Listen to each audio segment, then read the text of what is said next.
बिस्मिल्लाहिर्रहमानिर्रहीम अस्सलाम वालेकुम BS zoology 6 semester course ecology में बच्चे हम कम्युनिटी इकोलॉजी को डिस्कस कर रहे हैं।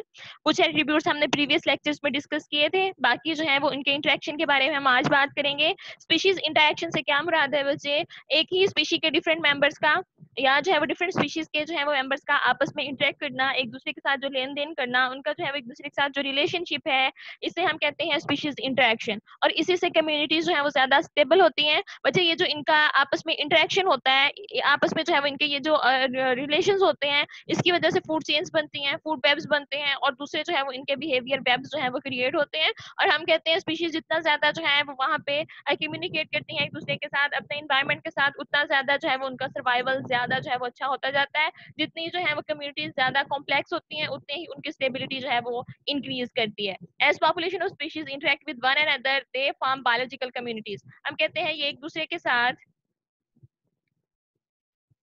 ये एक दूसरे के साथ जो है वो इंटरेक्ट करती हैं और बायोलॉजिकल कम्युनिटीज बनाती हैं। Number of interacting species in these communities and the complexity of their relationship exemplify what is meant by term biodiversity. तो हम कहते हैं बायोडाइवर्सिटी के ये जो लिविंग ऑर्गेनिज्म की जो है वो वैरायटी है, इससे जो है वो यही से इसका जो है वो मतलब निकल आता है कि ये जो डिफरेंट स्पीशीज जो है वो आपस में इंटरेक्ट करती हैं, कम्युनिटीज बनाती हैं और इसकी वजह से इनका ये जो कॉम्प्लेक्स बिहेवियर आता है, ये जो कॉम्प्लेक्स रिलेशनशिप आते हैं, इसे ही जो है वो बायोडाइवर्सिटी कहा जाता है। और हम कहते हैं जितनी ज्यादा कोई डाइवर्स होगी कम्युनिटी, उतनी ही ज्यादा जो है वो स्टेबल होगी। तो इस तरह से जो है वो हम इंटरस्पेसिफिक इंटरेक्शन की बात कर लें बच्चे, दो तरह के आपके पास होते हैं, इंट्रास्पेसिफिक और या इंट्रास्पीशीज और जो है वो इंटरस्पीशीज आपके पास इंटरेक्शंस होते हैं। इंट्रास्पीशीज होते हैं मतलब क्या है कि विद इन जो है वो स्पीशीज आपस में इंटरेक्ट करना और जो है वो विद इन जो है वो इंडिविजुअल का एक स्पीशी के इंडिविजुअल्स का आपस में जो है वो इंटरेक्ट करना। और इंटरस्पीशीज का मतलब क्या है? डिफरेंट स्पीशीज के मेंबर्स का एक दूसरे के साथ जो है वो इंटरेक्ट करना। ये दो किस्म के जो है वो आपके पास बिहेवियर जो है वो आते हैं। The interactive relationship that rise between populations of different species from the interactive web of communities इसे जो है interspecific हम interaction कहते हैं। और these interaction range from antagonistic to cooperative and either positive, negative, neutral effects on the species involved। बच्चे हम कहते हैं रिलेशन जो है वो हमेशा इनका आपस में पॉजिटिव नहीं होता, इंटरेक्शन पॉजिटिव नहीं होता। क्या होता है इसमें? बहुत सारा जो होते हैं वो एंटेगनिज्म होते हैं, एक दूसरे के ऑपोजिट होते हैं। बहुत सारे जो है वो म्यूचुअलिस्टिक होते हैं, सिम्बायोटिक रिलेशनशिप होते हैं। बहुत सारे ऐसे होते हैं जिसमें एक को फायदा होता है, एक को जो है वो कोई फायदा या नुकसान नहीं हो रहा होता। बहुत सारे रिलेशन इनके आपस में ऐसे होते हैं जिसमें एक को फायदा हो रहा है तो दूसरे को नुकसान हो रहा है। तो हम कहते हैं कि ये जो इनके आपस में बचे इंटरेक्शंस होते हैं वो पॉजिटिव भी होते हैं, वो नेगेटिव भी होते हैं। अब वो आपस में जो है वो इनके एक दूसरे पे जो इफेक्ट होते हैं वो क्या होते हैं? मुख्तलिफ होते हैं। अगर हम एंटागोनिस्टिक जो है वो रिलेशनशिप्स की बात करें, the interaction is harm to individual of either one और बोथ स्पीशीज। तो ऐसे रिलेशनशिप जिसमें दोनों स्पीशीज के मेंबर जो है वो एक दूसरे को नुकसान पहुंचाए या एक स्पीशीज जो है वो दूसरी स्पीशी के मेंबर को जो है वो नुकसान पहुंचाए, इसे क्या कहा जाता है? एंटागोनिस्टिक जो है वो रिलेशनशिप कहा जाता है। अगर हम कमेंसल रिलेशनशिप की बात करें या इसको कमेंसलिज्म जो है वो कहा जाता है बच्चे, तो उसमें क्या होता है? दो स्पीशीज जो है वो एक दूसरे के साथ इंटरेक्ट करती हैं, लेकिन उसमें एक जो है वो उसको फायदा होता है, दूसरी को ना तो फायदा होता है ना नुकसान होता है। वो ओवरऑल उसके ऊपर जो है किसी किस्म का कोई इम्पैक्ट नहीं आता, वो अनइफेक्टेड रहती है। जबकि आपको पता है म्यूचुअलिस्टिक रिलेशनशिप्स क्या होते हैं बच्चे? जिसमें जो है वो दोनों इंडिविजुअल्स को जो है वो फायदा पहुंचता है, उसे जो है वो हम म्यूचुअलिस्टिक जो है वो बिहेवियर कहते हैं या म्यूचुअलिस्टिक जो है वो रिलेशनशिप कहा जाता है। The organization and stability of biological communities result from the mix of the different kind of interaction। अब तमाम स्पीशीज का इंटरेक्शन एक जैसा नहीं होता। ये जो आपके पास पूरी एक कम्युनिटी बनती है, इसमें ये बहुत सारे आपस में जो है वो इंटरेक्शंस होते हैं और मुख्तलिफ किस्म के जो है वो इंटरेक्शंस होते हैं। पॉजिटिव इंटरेक्शंस भी जो है वो इन्वॉल्व है उनके अंदर और नेगेटिव इंटरेक्शंस भी जो है वो भी इन्वॉल्व है इनके अंदर। These relationship between species are not static, they are part of ongoing process of the evolution of interactions. तो हम बात करते हैं कि ये रिलेशनशिप भी जो है वो स्टैटिक नहीं है। ऐसा नहीं है कि शुरू से जो है उनका बिहेवियर एक जैसा है। हो सकता है जो आपस में पहले जो है बहुत मिलजुल के रह रहे हो, वो बाद में क्या हो, एक दूसरे के जो है एंटेगनिस्ट हो जाए, या यूं भी हो सकता है जो एंटेगनिस्ट हो वो किसी टाइम पे जाके जो है वो उनका म्यूचुअलिस्टिक जो है वो बिहेवियर हो जाए। तो ये हम कहते हैं जब से इनके जो है वो इंटरेक्शंस की जो है वो एवोल्यूशन होना शुरू हुई है, तब से इनके दरमियान जो है वो काफी ज्यादा जो है वो चेंजेस आई हैं।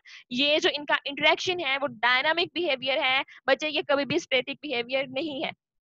हम कहते हैं इंटरेक्शन जो है वो स्पीशीज के दरमियान वो इवॉल्व हुआ रिलेशनशिप में, shift from antagonism to commensalism to mutualism. हो सकता है वो स्टार्ट में एंटेगनिज्म हो, एक दूसरे के उलट हो, फिर जो है वो एक दूसरे के साथ जो है वो म्यूचुअलिस्टिक बिहेवियर जो है वो शो करना शुरू कर दें। बच्चे ये डिपेंड करता है कि उनका आपस में जो है वो कंपटीशन किस पॉइंट पे है या उनके रिसोर्सेज कैसे हैं। अगर उन तमाम की डिपेंडेंस जो है वो एक जैसे रिसोर्सेज पे होगी तो उनका बिहेवियर क्या होगा, एंटागोनिस्टिक होगा एक दूसरे के साथ। लेकिन अगर रिसोर्सेज के लिए एक दूसरे के साथ कम्पीट नहीं करेंगे तो उनका जो है वो एंटागोनिस्टिक बिहेवियर जो है वो नहीं होगा। तो इस बेस पे हम कहते हैं कि जो बायोलॉजिकल कम्युनिटीज होती हैं ये नॉट फिक्स्ड, इनके कैरेक्टरिस्टिक जो है वो फिक्स नहीं होते, ना ही उनका जो है वो एनवायरनमेंट जो है वो फिक्स होता है। एनवायरनमेंट में चेंज आने से उनके बिहेवियर जो है वो चेंज हो सकते हैं, उनका इंटरेक्शन जो है वो चेंज हो सकता है। तो इस तरह से ये जो एवोल्यूशन है या जो इनके बिहेवियर्स हैं वो बच्चे डायनामिक होते हैं, वो स्टैटिक नहीं होते। अब अगर जो है इंटरेक्शन टाइप्स की हम बात करें तो 4 मेजर टाइप्स होती हैं स्पीशीज है इंटरेक्शन की। उसमें सबसे पहला बिहेवियर क्या आता है, एंटागनिज्म। एंटागनिज्म में बच्चे मुख्तलिफ तरीके से आ सकता है कि वो एक दूसरे के जो है वो क्या हो, ऑपोजिट हो, एक दूसरे के जो है वो मुखालिफ हो। वो प्रेडेशन भी हो सकता है, पैरासिटिज्म भी हो सकता है, ग्रेजिंग भी हो सकता है। सेकंड बिहेवियर आपके पास क्या आता है, कंपटीशन। थर्ड वन क्या है, म्यूचुअलिज्म। और फोर्थ वन क्या आता है, कोमेंसलिज्म। तो इनको वन बाय वन जो है वो बच्चे अगर हम डिस्कस करें तो यूं भी जो है वो आप इसको ग्राफिकली यूं भी जो है वो कर सकते हैं कि यूं भी जो है वो इनका आप जो है बच्चे शो कर सकते हैं कि ये जो है वो 4 किस्म के बेसिकली बिहेवियर होते हैं। और ये आगे जो एंटागनिज्म है ये भी जो है वो आगे फर्दर जो है वो क्लासिफाई किया गया है, कैटेगराइज किया गया है प्रीडेशन में, ग्रेजिंग में और पैरासिटिज्म में।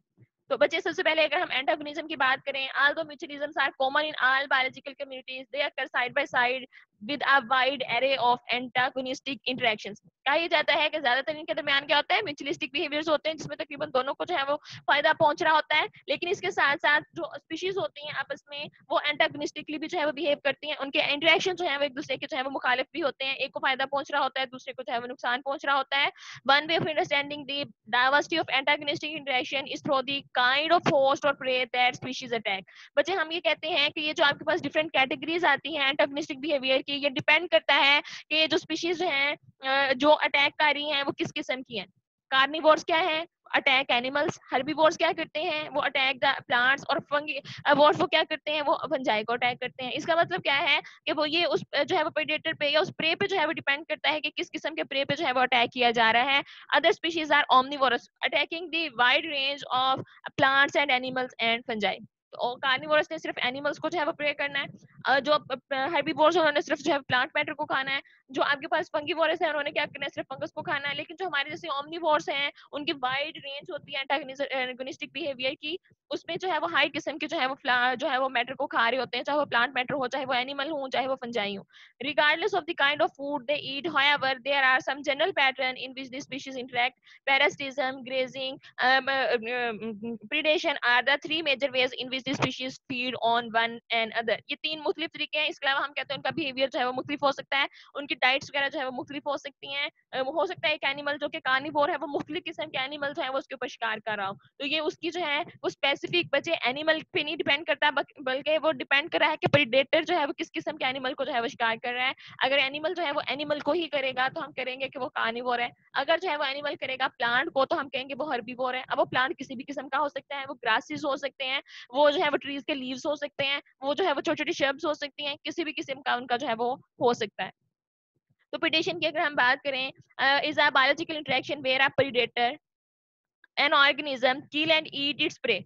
इसमें एक चीज क्या होती है, बच्चे प्रेडेटर होता है शिकार करने वाला होता है, और दूसरा क्या होता है, प्रे होता है जिसका जो है शिकार किया जाता है। तो predator are adapted and often highly specialised for hunting. इसमें हम क्या कहते हैं, एवोल्यूशन होती है। एवोल्यूशन में क्या करते हैं, जो प्रेडेटर्स होते हैं वो अपने आप को मॉडिफाई करते हैं ओवर द टाइम, कि जो है वो अपने अंदर मजीद जो है वो स्किल्स लेके आए कि वो अपनी हंटिंग जो है उसको ज्यादा पावरफुल कर सकें, कि वो जैसे ही अटैक करें वो अपने प्रे को लाजमी जो है वो कैप्चर कर सकें। वो उसके लिए मुख्तलिफ किस्म की जो है वो मॉडिफिकेशन अपने अंदर जो है वो टाइम के साथ साथ जो है वो लेके आते हैं। स्पेशलाइजेशन इन प्रेडेशन की अगर हम बात करें, most predator attack more than one prey species. Nevertheless there are some ecological conditions that have permitted the evolution of highly specialized predator that attack only a few prey species। हम कहते हैं predation जो है वो दो तरह किस्म की हो सकती है। बेसिकली आप कहते हैं चंद एक प्रेडेटर ऐसे हैं जो कि हर किस्म के जो है वो प्रे के ऊपर शिकार कर लेते हैं। वो ये नहीं देखते कि ये जो है वो किस किस्म का एनिमल है, वो हर किस्म के एनिमल के ऊपर जो है वो शिकार कर लेते हैं। लेकिन बच्चे हम कहते हैं कि एवोल्यूशन के नतीजे में चंद एक प्रेडेटर जो हैं वो ज्यादा स्पेशलाइज हो गए हैं।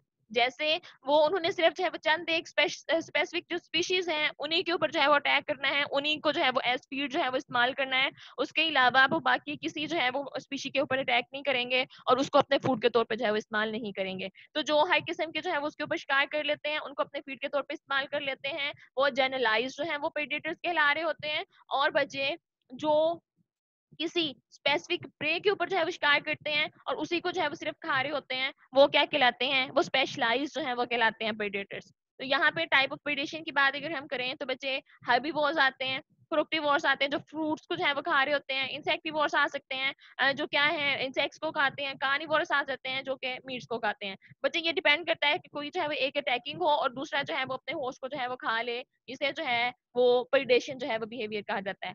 दूसरी बात आपके पास जो है वो हम बात करें अगर तो ये भी क्या है एंटागोनिस्टिक बिहेवियर है, पैरासाइटिज्म। तो पैरासाइटिज्म में क्या होता है, relationship between the parasite and host. इसमें बच्चे दो ऑर्गेनिज्म के दरमियान जो है वो रिलेशन होता है, एक जो है वो उनमें होस्ट होता है, दूसरा क्या होता है पैरासाइट होता है। पैरासाइट वो इंडिविजुअल है जो अपने किसी बड़े दूसरे होस्ट के ऊपर रहता है, अपने बच्चे फीड के लिए, अपने शेल्टर के लिए अपने होस्ट पे ही कंप्लीटली जो है वो डिपेंड कर रहा होता है, लेकिन बदले में उसको क्या करता है, नुकसान पहुंचाता है, उसके अंदर कोई ना कोई जो है वो डिजीज फैला रहा होता है। तो इस तरह से हम कहते हैं कि पैरासाइटिज्म क्या है, इसमें जो है वो involve parasites. Parasitism is thought to be the most common way of life. ये सबसे जो है वो आसान तरीका समझा जाता है, हमारी कितनी मुख्तलिफ किस्म के जो है वो पैरासाइट्स मौजूद हैं। बच्चे पैरासाइट जो हैं वो अपने होस्ट पे ही डिपेंड करते हैं टोटल अपने शेल्टर और फूड के लिए, और बदले में क्या करते हैं, अपने होस्ट को जो है वो नुकसान पहुंचाते हैं, कोई ना कोई उसके अंदर जो है वो डिजीज स्प्रेड करते हैं। Parasites are organism that live in और on another organism and feed on it without immediately killing it. तो बच्चे हम कहते हैं कि ये जो पैरासाइट्स होते हैं ये ऐसे ऑर्गेनिज्म होते हैं जो कि अपने होस्ट की बॉडी के ऊपर या उसकी बॉडी के अंदर रह रहे होते हैं और अपनी फीड वगैरह के लिए क्या करते हैं, मुकम्मल तौर पे जो है वो अपने होस्ट पे जो है वो डिपेंड करते हैं और फौरी तौर पे अपने होस्ट को किल नहीं करते, बल्कि ये अपने होस्ट के ऊपर रहते हैं या होस्ट की बॉडी के अंदर रहते हैं और जो है वो क्या करते हैं, आहिस्ता आहिस्ता उसमें से जो है वो फीड हासिल करते हैं। वो जो फौरी तौर पे किल करते हैं और ईट कर लेते हैं वो बच्चे कार्निवोरस या वो वाला प्रेडेटरी जो है वो बिहेवियर आता है उसमें, वो जो है वो प्रेडेशन बिहेवियर है कि फौरी तौर पे अपने जो है वो होस्ट को मार देना, किल कर देना और उसको खा लेना। पैरासिटाइज्म में वो फौरी तौर पे किल नहीं करते, इवन किल नहीं है, वो उसको क्या करते हैं वैसे जो है वो वीकन कर देते हैं, किसी जो है वो डिजीज की वजह से जो है वो होस्ट मर जाता है, ये फौरी तौर पे उसको जो है वो किल नहीं करते, बल्कि लॉन्ग टाइम के लिए जो है वो उसको अपने फूड सोर्स के तौर पे, शेल्टर के तौर पे जो है वो इस्तेमाल कर रहे होते हैं। तो बच्चे पैरासाइट जो है वो दो तरह के हो सकते हैं आपके पास, जो ऐसे जो अपने होस्ट की बॉडी के ऊपर रहते हैं एक्टोपैरासाइट कहलाते हैं, और वो वाले जो कि अपने होस्ट की बॉडी के अंदर रह रहे होते हैं वो क्या कहलाते हैं, एंडोपैरासाइट जो है वो कहलाते हैं। इस तरह से जो बॉडी के ऊपर रह रहे होते हैं उनकी अडेप्टेशन और तरह की होती हैं, जो बॉडी के अंदर रह रहे होते हैं उनकी अडेप्टेशन जो है वो और तरह की होती हैं। तो इस तरह से स्पेशलाइजेशन इन पैरासाइट्स की अगर हम बात करें, the parasites often favour extreme specialisation to a single host और alternation among small group of host. मतलब ये भी जो है स्पेशलाइज हो सकते हैं, कोई ऐसे होते हैं जो कि सिर्फ और सिर्फ एक ही होस्ट के ऊपर जो है वो गुजारा करते हैं, एक ही होस्ट को जो है वो एज फूड सोर्स जो है वो इस्तेमाल कर रहे होते हैं और उसी के ऊपर जो है वो रहते हैं, उसकी बॉडी के अंदर रहते हैं। और चंद एक जो है वो बच्चे पैरासाइट्स ऐसे भी होते हैं जिनमें अल्टरनेशन ऑफ जो है वो होस्ट हो रही होती है, वो अपनी लाइफ के किसी स्टेज के दौरान जो है वो किसी एक होस्ट पे रह रहे होते हैं और अपनी लाइफ के जो है वो किसी और जो है वो स्टेज के दौरान किसी और होस्ट के ऊपर जो है वो रह रहे होते हैं। तो उनमें क्या होता है, अल्टरनेशन जो है वो होती है होस्ट की। Living for a long period of time on a single host, a parasite must remain attached within or on its host, avoid the defense of his host, and obtain all its nutrition from that host. अब बच्चे specialisation से क्या मुराद है, हम कहते हैं parasite ने क्या करना है, अपने होस्ट की बॉडी के ऊपर या उसके अंदर रहना है, तो सबसे पहले काम उसने क्या करना है, अपने आप को जो होस्ट का डिफेंस सिस्टम है उससे बचाना है। तो ये इसकी क्या होगी, स्पेशलाइजेशन होगी, इसकी जो है वो अडेप्टेशन होगी, मॉडिफिकेशन होगी कि अपने आप को जो है वो होस्ट के डिफेंस सिस्टम से बचा ले। फिर क्या करना है उसने बच्चे, अपने आप जो है वो शेल्टर वहां से लेना है, और दूसरी बात क्या है उसके पास जो है ये मॉडिफिकेशन होगी कि कितना इफेक्टिवली वो अपने होस्ट से जो है वो अपनी फूड और न्यूट्रिशन जो है वो उसको ऑब्टेन कर सकता है। ये तमाम चीजें कि वो अपने जो है माउथ पार्ट को उस तरह से कर ले, वो अपनी जो है वो बॉडी जो है वो सर्फेसिस उनको इस तरह से बना ले कि वो अपने होस्ट से अच्छी तरह से जो है वो तमाम न्यूट्रिएंट्स जो है वो ले सके, अपनी न्यूट्रिशनल जो रिक्वायरमेंट्स हैं उनको पूरा कर सके। ये पैरासाइट की जो है वो स्पेशलाइजेशंस होती हैं, मुख्तलिफ जो है इनके अंदर इस लिहाज से जो है वो मॉडिफिकेशंस होती हैं। नेक्स्ट जो है वो अगर हम बात करें स्पीशीज इंटरेक्शन की, तो उसमें नेक्स्ट आता है ग्रेजिंग। ग्रेजिंग क्या होता है बच्चे? ये जो हर्बीवोरस रिलेशनशिप होता है उसे हम कहते हैं कि वो ऑर्गेनिज्म जो डायरेक्टली प्लांट मैटर को खा रहे होते हैं वो क्या कहलाते हैं? ग्रेजर्स कहलाते हैं। Is a method of feeding in which herbivore feed on plants such as grasses और other multicellular organism such as algae. बच्चे अब ग्रेजर जो होते हैं उनकी भी फीड जो है वो मुख्तलिफ हो सकती है, वो मुख्तलिफ किस्म के ग्रासेस को या ट्रीज को या जो है वो एल्गी वगैरह को खा रहे होते हैं। Grazing differ from true predation because the organism being grazed upon it generally killed. अब हम ये भी कहते हैं कि ये जो कार्निवोरस है या प्रेडेशन से जो है वो मुख्तलिफ होती है ग्रेजिंग। क्यों? क्योंकि इसमें जो है वो अपने उसको किल नहीं किया जाता, जिसको जो है वो प्लांट को मैटर को खा रहा तो उसको किल नहीं करता। आपने देखा होगा ये जो ग्रेजर जो है वो ग्रास को खाते हैं, वो ग्रासेस क्या होती हैं, थोड़े से बाद दोबारा जो है वो उसी साइज पे जो है वो ग्रो कर जाती हैं। तो इसका मतलब क्या होता है कि वो उसको जनरली किल नहीं किया जाता ग्रेजिंग के दौरान। Grazing differ from parasitism as two organism live together in a constant state of physical externality. अब हम कहते हैं ये जो ग्रेजिंग है ये वैसे जो है वो पैरासिटिज्म से भी मुख्तलिफ है। पैरासिटिज्म में हमने क्या कहा था कि कॉन्स्टेंटली जो आपका पैरासाइट है उसको होस्ट के साथ जो है वो अटैच रहना चाहिए, चाहे वो उसकी बॉडी के अंदर रहे या जो है वो एक्सटर्नल उसकी बॉडी के ऊपर जो है वो रहे, उसको मुसलसल कॉन्स्टेंटली उसके साथ जो है वो रहना चाहिए। लेकिन ग्रेजर्स ऐसा नहीं करते। ग्रेजर्स क्या करते हैं, जिस टाइम उन्होंने ग्रेजिंग करनी होती है तब जो है वो प्लांट मैटर के पास जाते हैं। वैसे ही उनका जो है वो प्लांट मैटर के साथ मुकम्मल तौर पर जो है वो एसोसिएट रहना जो है वो जरूरी नहीं है। तो प्रेडेशन से भी मुख्तलिफ होती है ग्रेजिंग, और जो है वो पैरासाइटिज्म से भी जो है वो मुख्तलिफ होती है। ये देखिए आप जो है वो ग्रेजिंग देख सकते हैं, मुसलसल जो है उसके साथ अटैच नहीं होते। जिस टाइम इन्होंने ग्रेजिंग करनी होती है उस टाइम अपनी पास्ट लैंड्स के अंदर आते हैं। और दूसरी बात हम करते हैं बच्चे कि जब जो है वो ग्रेज करते हैं तो टोटली जो है वो अपने इसको जो है वो ग्रेज जो प्लांट्स होते हैं उनको किल नहीं करते, बल्कि जो प्लांट्स होते हैं वो दोबारा से जो है वो इस काबिल होते हैं कि वो थोड़े अरसे बाद जो है वो ग्रो करके दोबारा अपना वही साइज जो है वो अटेन कर लें। अब नेक्स्ट जो है वो स्पीशीज इंटरेक्शन की बात करें तो उसमें क्या आता है बच्चे? कंपटीशन आता है। कंपटीशन का मतलब क्या है कि सोर्सेज, अगर वहां पर रिसोर्सेज जो है वो कम है और उन रिसोर्सेज के लिए जो है वो आपस में वो कम्पीट करते हैं, तो इसे क्या कहा जाता है? कंपटीशन कहा जाता है, मुकाबला करना। Competition is a powerful form of interaction in the organisation of communities, but it differ from other interaction is that no species benefit from the interaction. अब बाकियों से जो है ये कंपटीशन जो है वो मुख्तलिफ है। मतलब क्या है, कंपटीशन में जो स्पीशीज जीत जाएगी उसको फायदा मिल जाएगा। बाकी आपने अब तक जो रिलेशनशिप देखे हैं, इंटरेक्शंस देखे हैं, उसमें आपने क्या कहा? एंटागोनिस्टिक है तो भी उसमें जो है किसी एक को जो है वो फायदा पहुंच रहा है, ग्रेजिंग में भी जो है वो फायदा पहुंच रहा है, बच्चे पैरासिटिज्म में भी जो है वो पैरासाइट को फायदा पहुंच रहा है। किसी न किसी एक को किसी न किसी एक तरीके से जो है वो फायदा कोई ना कोई पहुंच रहा होता है। लेकिन कंपटीशन में हम कहते हैं कोई भी एनिमल बेनिफिट जो है वो वैसे हासिल नहीं करता जब तक वो जो है वो कम्पीट ना कर ले। कंपटीशन के बाद वो जीत जाता है अपने रिसोर्स को हासिल करने के लिए, तो जो है वो उसको बेनिफिट मिल रहा होता है। In competitive interaction, species evolve either to avoid each other, to tolerate the presence of each other, or to aggressively exclude the other. अब बच्चे ये जो competitive interactions होते हैं ये भी मुख्तलिफ होते हैं।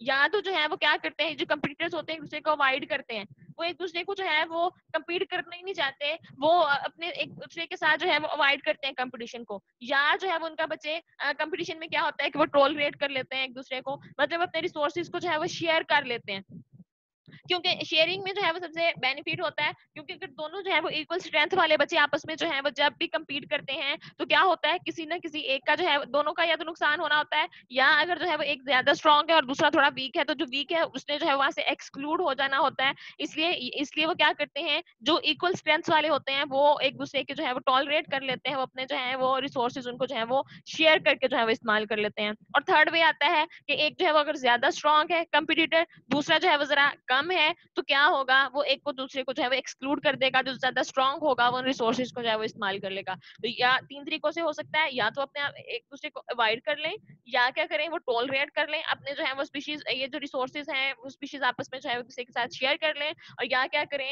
अपनी पूरी ताकत लगा के दूसरे को जो है वहां से एक्सक्लूड कर दें और फिर जो है वो रिसोर्सेज को इस्तेमाल कर लें। तो ये जो है वो कंपटीशन आता है आपके पास।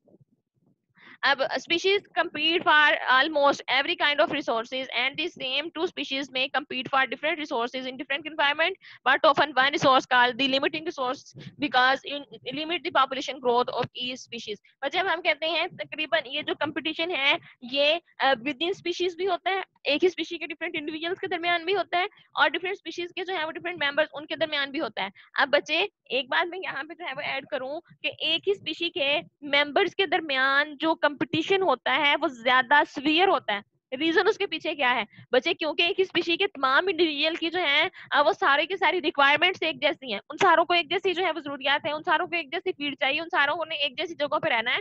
तो एक ही स्पीशी के जो मेंबर्स होते हैं उनके दरमियान कंपटीशन ज्यादा टफ होते हैं, ज्यादा सीवियर होते हैं। जबकि अगर जो है वो हम आपस में स्पीशीज की बात करें, डिफरेंट स्पीशीज हैं, उनके मेंबर हो सकता है किसी एक पॉइंट पे एक दूसरे के साथ compete करें किसी एक रिसोर्स के लिए, बाकियों पे जो है वो एक दूसरे की उनकी रिक्वायरमेंट्स है वो मुख्तलिफ हो, और वो जो है वो एक दूसरे के साथ compete ना करें। तो ये जो कंपटीशन है वो विद इन जो है स्पीशीज वो ज्यादा सीवियर होते हैं बजाय इसके कि वो एक दूसरे की जब स्पीशीज के साथ करते हैं। और चंद एक रिसोर्सेज ऐसे हैं जिनकी तमाम जो स्पीशीज हैं उनको जरूरत होती है, उस रिसोर्स के बगैर वो वाली स्पीशीज जो है वो ग्रो ही नहीं कर सकती। तो वो वाला जो रिसोर्स है वो उसका क्या कहलाता है? लिमिटिंग रिसोर्स कहलाता है, जिसके बगैर जो है वो स्पीशी ग्रो करना जो है वो रुक जाएगी, उसकी जो है वो हम कहते हैं कि जो है वो नंबर कम हो जाएगा। तो उस एक रिसोर्स के लिए जो है वो तमाम स्पीशीज आपस में जो है वो कम्पीट करती हैं। अदरवाइज स्पीशीज का कंपटीशन किसी हो सकता है एक लेवल पे हो, किसी एक पॉइंट पे हो, किसी एक रिसोर्स के लिए हो, बाकियों के लिए जो है वो ना हो। नेक्स्ट जो है अगर हम म्यूचुअलिज्म की बात करें तो बच्चे म्यूचुअलिस्टिक या सिम्बायोटिक जो है रिलेशनशिप में क्या होता है? ऐसा रिलेशनशिप, ऐसा इंटरेक्शन जिसमें दोनों जो मेंबर्स हैं, जो दोनों पार्टनर्स हैं, दोनों को जो है उसमें फायदा हो। A cooperative partnership between two species in which both species benefit, where is one species act as the host, जिसमें जो है हम कहते हैं दोनों को फायदा पहुंचता है। One act as host and the other play the role of visitor और रेजिडेंट। एक होस्ट के तौर पे एक्ट करती है, दूसरा क्या करता है? कभी कभार उसके साथ आके जो है उसको ज्वाइन करता है, या मुश्किल जो है वो उसके पास एज रेजिडेंट जो है वो रहता है। Such plants are host for insects that pollinate them or eat their fruit and for microorganisms that themselves to their roots। जैसे अगर चाहे प्लांट्स में आप बात करें, बच्चे आप कहते हैं वो नोड्यूल्स बनते हैं, रूट नोड्यूल्स का आप चाहे पढ़ते हैं जिक्र कि वो जो लिग्यूमिनस प्लांट्स होते हैं उनकी रूट के साथ क्या होते हैं? नाइट्रोजन फिक्सिंग बैक्टीरिया जो है वो छोटी छोटी कॉलोनीज बना के रह रहे होते हैं, जिन्हें रूट नोड्यूल्स कहा जाता है। तो उसमें वो जो प्लांट है वो क्या है? होस्ट है, और वो जो दूसरा क्या है? वो विजिटर है, ये जो है उसका हम रेजिडेंट कहते हैं। वो वहां पे आके रह रहा है, रहायश है उसकी वहां पे।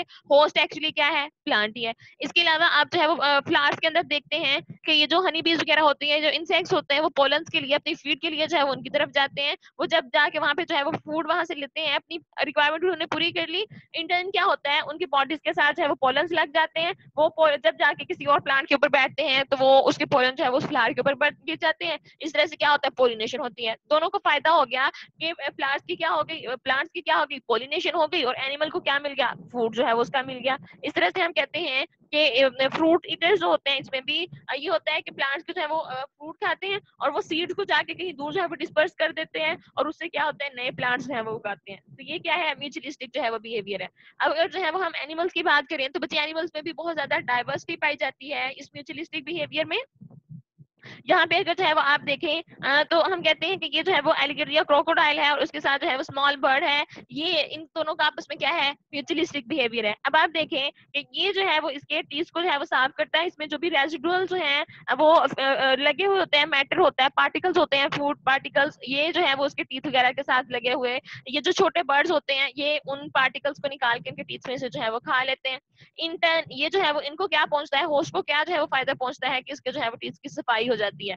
अब इसका भी जो है वो फायदा हुआ, इसका भी जो है वो फायदा हुआ, तो इसको आपने क्या कहा? म्यूचुअलिस्टिक बिहेवियर है।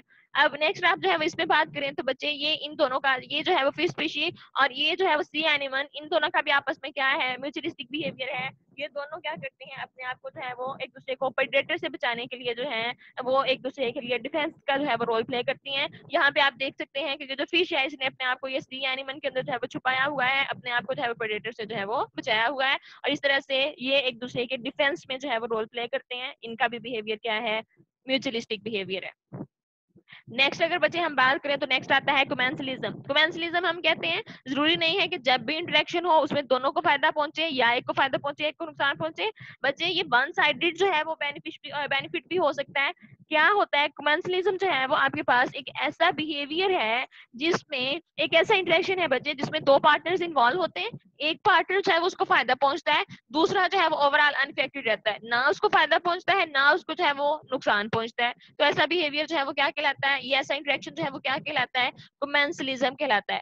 Commensalism benefit one organism and the other organism is neither benefited nor harmed. दूसरे को ना फायदा पहुंचता है ना नुकसान पहुंचता है, ओवरऑल हम कहते हैं उसको कोई फर्क ही नहीं पड़ता. It occurs when one organism take benefit by interacting with another organism by which the host organism is not affected. ये commensalism जो है वो तब होती है जब जो है वो कोई ऐसा एसोसिएशन हो जिसमें कोई एक मेंबर जो है वो दूसरे मेंबर से अपना कोई फायदा ले और होस्ट जो है वो ओवरऑल उसको कोई जो है वो इफेक्ट ही ना हो, वो ओवरऑल उसको जो है वो कोई भी फर्क ना पड़े. तो commensal organism may depend on its host for food, shelter, sport, transport और combination of these. अब ये जो आपके पास commensal organism है, मतलब वो organism जो कि अपने दूसरे organism से फायदा ले रहा है, host से जो है वो फायदा ले रहा है, बच्चे उसके फायदे की नौयत जो है वो मुख्तलिफ हो सकती है, डिफरेंट एस्पेक्ट्स हो सकते हैं उसके बेनिफिट के. वो अपने फूड के लिए भी किसी दूसरे के साथ जो है वो लग सकता है, वो अपने जो है वो ट्रांसपोर्ट के लिए भी जो है वो किसी दूसरे के ऊपर डिपेंड कर सकता है, या जो है वो स्पोर्ट के लिए या अपने शेल्टर के लिए, या क्या कर सकते हैं कॉम्बिनेशन ऑफ बोथ, मतलब अपने शेल्टर और फूड दोनों के लिए भी जो है वो किसी के ऊपर डिपेंड कर सकता है, या जो है वो अपने आप को जो है वो सपोर्ट करने के लिए ट्रांसपोर्ट करने के लिए भी कर सकता है. एक से ज्यादा फायदे भी जो है वो ले सकता है अपने होस्ट से, या जो है वो किसी एक फायदे के लिए भी जो है वो उसके ऊपर डिपेंड कर सकता है. यहाँ पे अगर आप जो है वो छोटी सी एग्जांपल देखें, a remora living with a shark, remora जो है वो क्या करते हैं, eat leftover food from the shark. अब ये देखें, ये छोटी जो है वो फिश है और ये जो है वो शार्क जो है वो बड़ी फिश है. शार्क जो है वो हम कहते हैं जब वो अपना फूड जो है वो गैदर करती है, खाती है, तो क्या होता है उस दौरान बहुत सारे छोटे छोटे पार्टिकल्स हैं वो इर्द गिर्द पानी के अंदर जो है वो फैल जाते हैं. वो जो लेफ्ट ओवर फूड पार्टिकल्स होते हैं, वो जो लेफ्ट ओवर फूड पार्टिकल्स हैं जो इर्द गिर्द पानी में फैले हुए हैं, उनको क्या करती हैं छोटी फिश जो है वो इस्तेमाल कर लेती हैं, छोटी फिश जो है वो खा लेती हैं. तो इस तरह से ये क्या हुआ, इस पे शार्क को कोई नुकसान नहीं पहुंचा, ना ही उसका कोई फायदा हुआ, क्योंकि उसने जब खाया है तो उसमें से जो पार्टिकल्स थे वो इर्द गिर्द जो है वो छोटे जो है वो थोड़े बहुत जो फैल गए थे पानी के अंदर, उनको जो है वो छोटी वाली फिश ने खा लिया. इसलिए ओवरऑल शार्क को जो है वो कोई नुकसान नहीं पहुंचा, ना ही जो है वो उसको कोई भी फायदा हुआ. लेकिन ये रिमोरा जो है वो उसको फायदा हो गया कि उनको जो है वो फूड आसानी से जो है वो मिल गया. और इस तरह से हम कहते हैं the remoras eat only leftover food of the shark which does not deplete the shark resources. अब उसका छोड़ा हुआ बचा कुछ जो है वो खुराक खा रही होती है ये मोरास होती हैं. इसका मतलब क्या हुआ कि शार्क की खुराक पे, शार्क के रिसोर्सेज पे, उस पे जो है वो कोई फर्क नहीं. इसके अलावा एक और जो है बच्चे इसमें आती है एग्जांपल के, कुछ जो छोटी फिश होती हैं वो अपने आप को इसी तरह बड़ी फिश के साथ जो है वो अटैच कर लेती हैं, और वो फिश जो है वो जब मूव कर रही होती है तो वो अपने जो है वो उसको अटैच करके उनको भी जो है वो लॉन्ग डिस्टेंसेस पे इधर उधर जो है वो ले जाती हैं. इससे जो है वो बड़ी फिश ना उसको फायदा पहुंच रहा है ना नुकसान पहुंच रहा है, क्योंकि उसने तो मूव करना ही करना है. अब उसके वजह से क्या होता है, जो छोटी फिश होती है वो भी उनके साथ अटैच होकर अपनी एनर्जी को वेस्ट किए बगैर जो है वो जो है वो पानी के अंदर इधर उधर जो है वो मूव कर जाती हैं. तो ये क्या है, कोमेंसलिज्म जो है वो इसे कहा जाता है, जिसमें जो है वो एक पार्टनर जो है वो उसको फायदा पहुंच गया और दूसरा जो है वो ओवरऑल अनइफेक्टेड रहा. और ये बच्चे मुख्तलिफ इंटरेक्शन होते हैं जिसकी वजह से कम्युनिटीज जो है वो स्टेबल होती हैं. और कम्युनिटीज की हम कहते हैं ये जो स्टेबिलिटी है, इनके ये जो डाइवर्सिटी है, ये जो वैरायटी है बिहेवियर्स की, ये जो वैरायटी है इंटरेक्शंस की, उसी के ऊपर जो है वो डिपेंड करता है. क्योंकि ना कभी जो है वो एक स्पीशी के मुख्तलिफ मेंबर्स जो है वो अकेले रह सकते हैं, ना ही स्पीशीज जो है वो एक दूसरे से जो है वो फायदा या लेन देन किए बगैर जो है वो रह सकती हैं. तो इसलिए ये जो इंटरेक्शंस हैं इनको एवोल्यूशन में, सर्वाइवल में जो है वो बहुत ज्यादा अहम जो है वो रोल प्ले करते हैं.